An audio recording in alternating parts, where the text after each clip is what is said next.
განვაგრძობთ საუბრებს ქრისტიანული ლიტერატურის ისტორიიდან. ჩვენს წინა შეხვედრაზე ვისაუბრეთ სამი დიდი კაბადოკიელი მამის, ბასილი დიდის, გრიგოლ ღვთისმეტყველისა და გრიგოლ ნოსელის მოღვაწეობის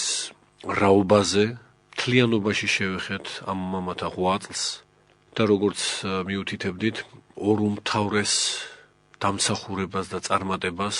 შეიძლება გაუსვათ ხაზი მათთან დაკავშირებით. პირველი ის, რომ ხსენებულმა მამებმა თავიანთ მოღვაწეობაში, თავიანთ საქმით ღვაწლში და სამოძღვრო ღვაწლში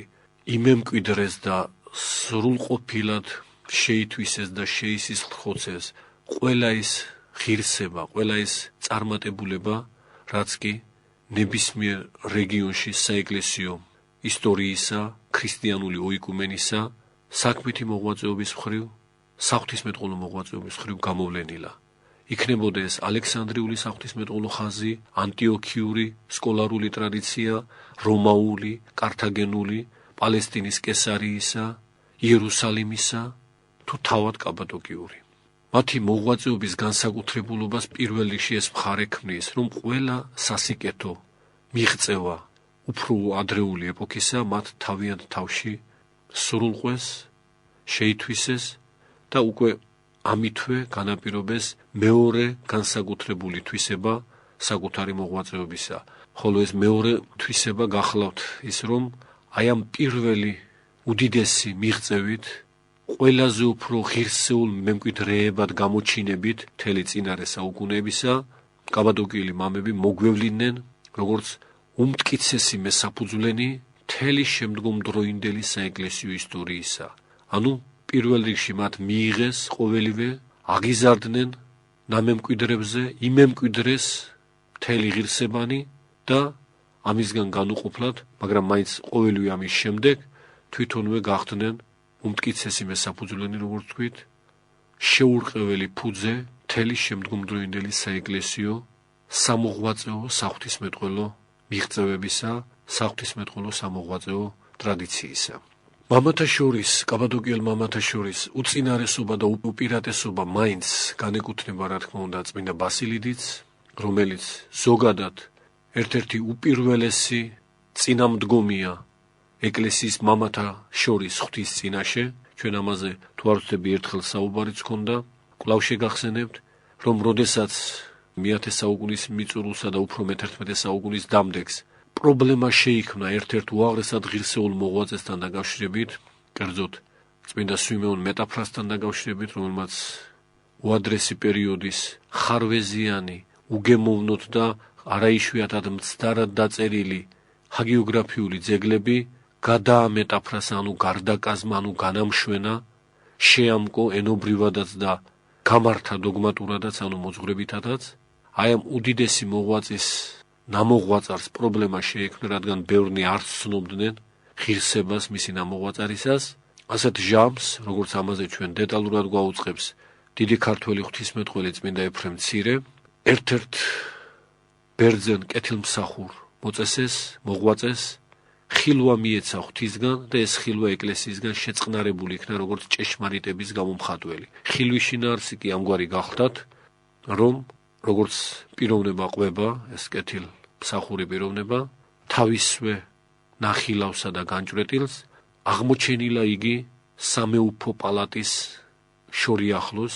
იგივე ღვთიური პალატის, იგივე ზეციური იერუსალიმის, იგივე ცათა სასუფევლის,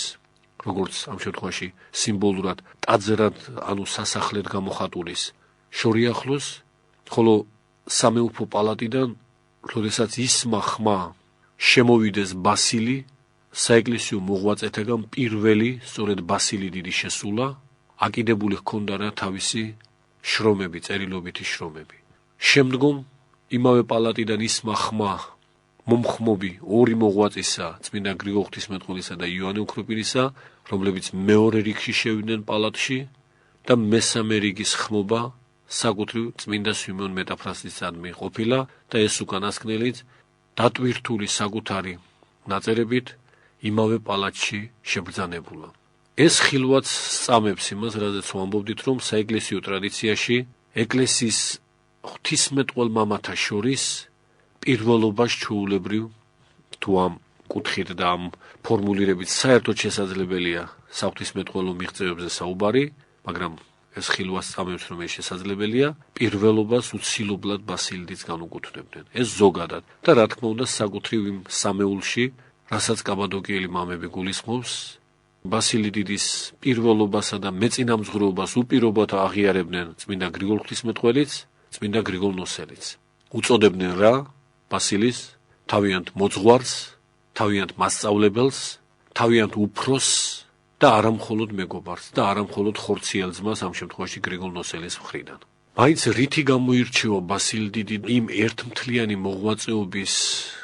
და განუყოფლობის წიაღში, რა განაპირობებს მის თვითმდგომობას, თავის თავადობას, მის პიროვნულ წვლილს იმ უდიდეს საქმეში, რაც კაბადოკიელმა მამებმა განასრულეს და განახორციელეს. აი ასეთი მახასიათებელი, ასეთი ნიშანდებულება ბასილი დიდის ღვაწლისა საძიებელი პირველ რიგში გახლავთ მის საქმით მოღვაწეობაში. მას ტყუილად არ უწოდებდნენ, რომ იგი იყო კაცი საქმისა. ჭეშმარიტად უდიდესი საქმის წამომწყები, პრაქტიკულად განმახორციელებელი და პრაქტიკულად ბოლომდე მიმყვანი. იმ მომენტში, იმ ეპოქაში, როდესაც ბასილი დიდი ცხოვრობდა, ყველაზე დიდი საქმე ეს იყო არიანული ერესის დაძლევა და ზოგადად ერეტიკოსთა შემოტებისგან მართლმადიდებლური მოძღვრებისა და ტრადიციის სიწმინდის გადარჩენა. ეს ყველაფერი ბასილის წინაშე მთელი თავისი აუცილებლობით იკვეთება 60-იანი წლებიდან, როდესაც იგი უკვე ნათელღებულია, ქრისტიანია, მან გვიან მიიღო ნათელი, გვიან მოინათლა, როდესაც სწავლა დააბოლოვა და 60-იან წლებში ის უკვე უდიდეს წარმატებას, სულიერ წარმატებას აღწევს საეკლესიო მსახურების სულიერ კიბეზე, ხდება რა ბოლოს ეპისკოპოსი კაბადოკიის კესარიისა და განსაკუთრებით ეპისკოპალური პატივის მიღების ჟამს გაცნობიერდება მისი სულიერი თვალის წინაშე, რომ იმ დროს არ არის ჯერ კიდევ ჟამი დამშვიდებული გნებავთ საღვთისმეტყველო მოღვაწეობისა, არამედ ჯერ კიდევ ჟამია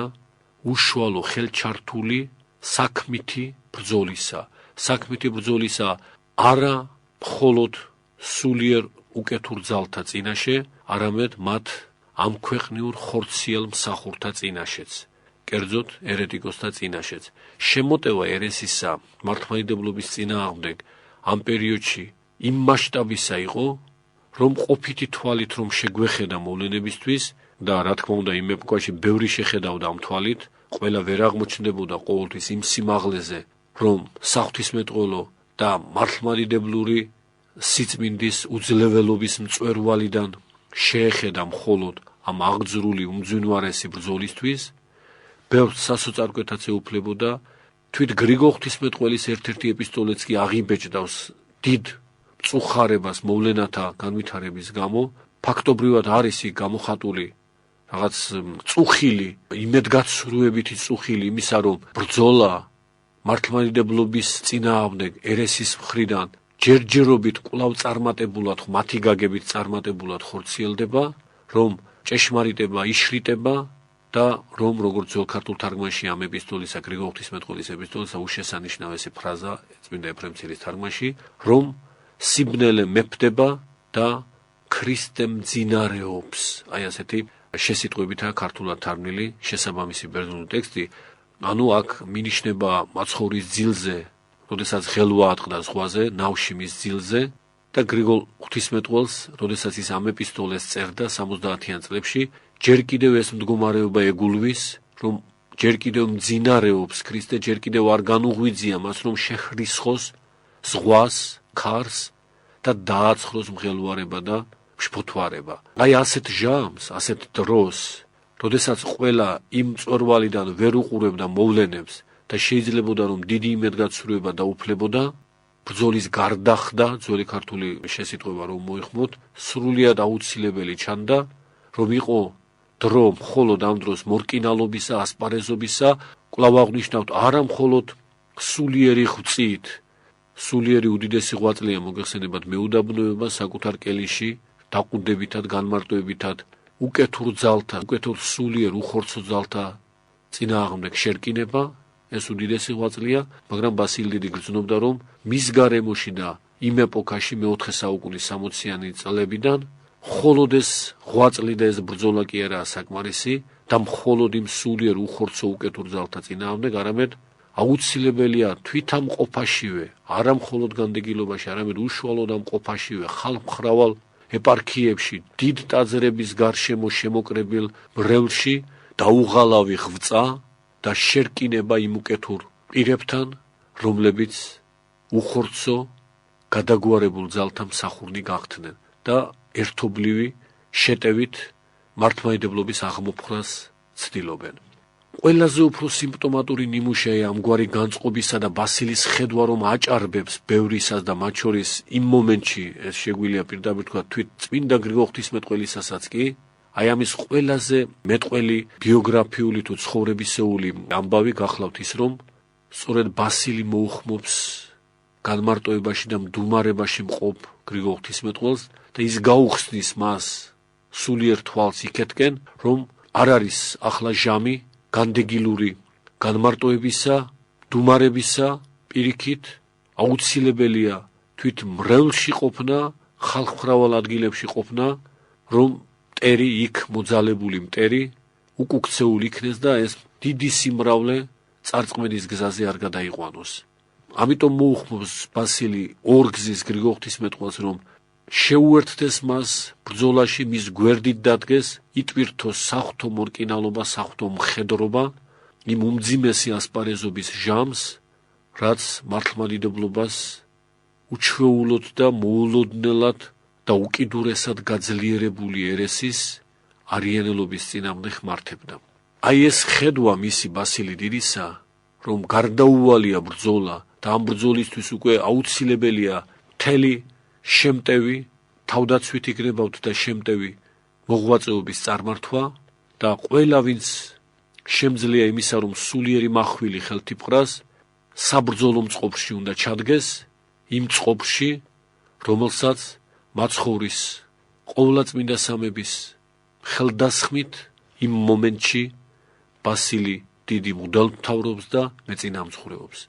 ეს ერთი მხარე ბასილ დიდის განსაკუთრებული სულიერი ხედვისა, რომ მან ყველაზე უფრო იმ დროინდელ მამათა შორის ყველაზე უფრო მეტად იგრძნო აუცილებლობა დაუყოვნებელი ბრძოლის გამართვისა, დაუყოვნებელი შებრძოლების აუცილებლობისა. მაგრამ მეორე მხარეც, ასევე გამომარჩეველი მისი პიროვნებისა, იმ განსაკუთრებული სულიერი ხედვის სიმაღლით, რაც მას მიუღია. და ეს მეორე რა გახლავთ?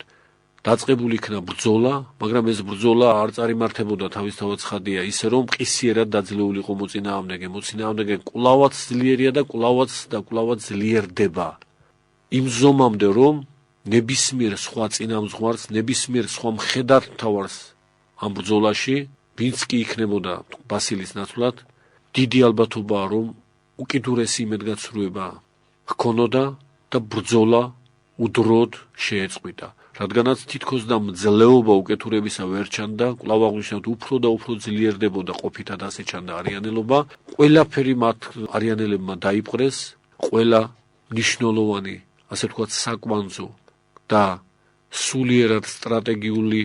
მნიშვნელობის მქონე პუნქტი, წერტილი, სულიერი სიმაღლე, ვითომ ამ ქვეყნად და ასეთი სრული ყოფითი გაგებით სრული უიმედობის ჟამს კვლავ ბასილი გამოჩნდა ყველას წინაშე, როგორც უდიდესი მანუგეშებელი და უკიდურესად სარწმუნო ტონით მანუგეშებელი ყველასი, რომ მიუხედავად ასეთი მოულოდნელი და მყისიერი აფეთქებისა, ერესის აფეთქებისა, რამაც მათ თითქოს და მთელი ქრისტიანული ოიკუმენა დააპრობინათ და ვითომაც და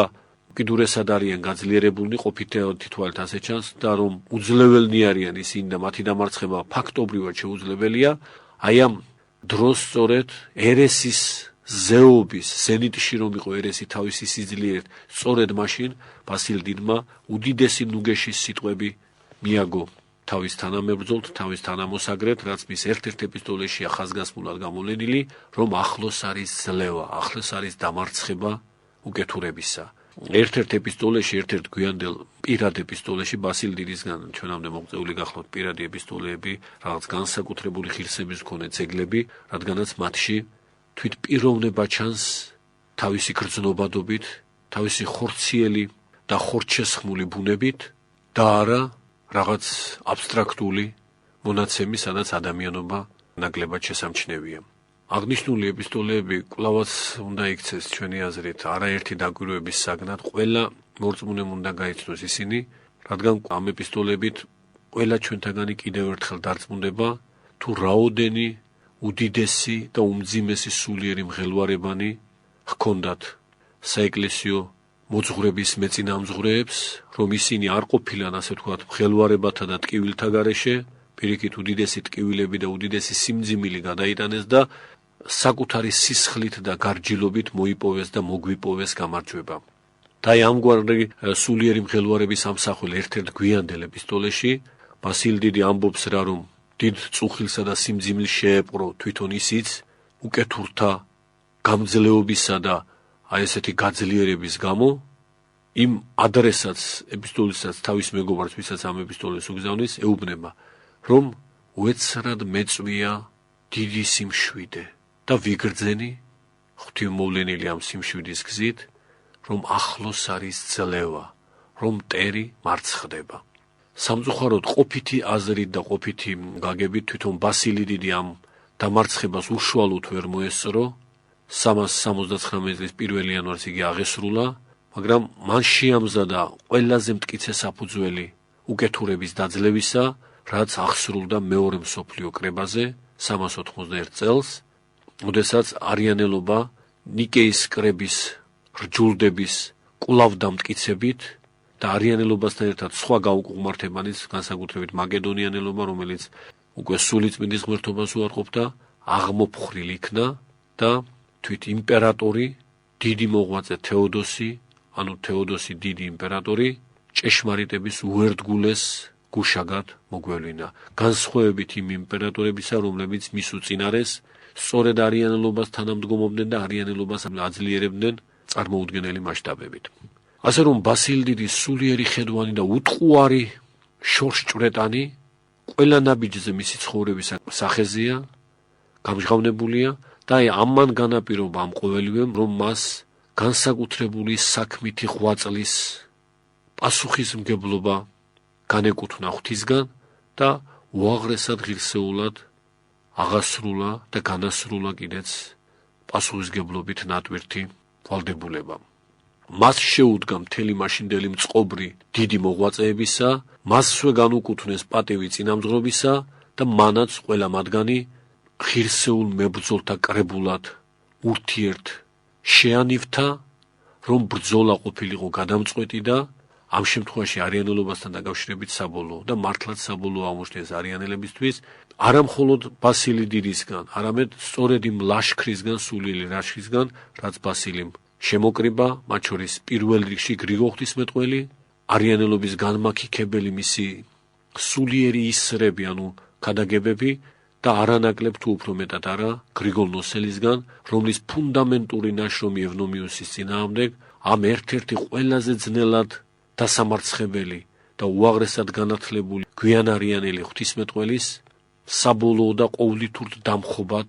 იქცა ეს წიგნი გრიგოლ ნოსელისა. და ყოველივე ამის მიზეზობრივი პირველ სათავე, რა თქმა უნდა, ბასილი დიდია. მან იცოდა რა ძალა შესწევდა გრიგოლ ღვთისმეტყველს, რა ძალა შესწევდა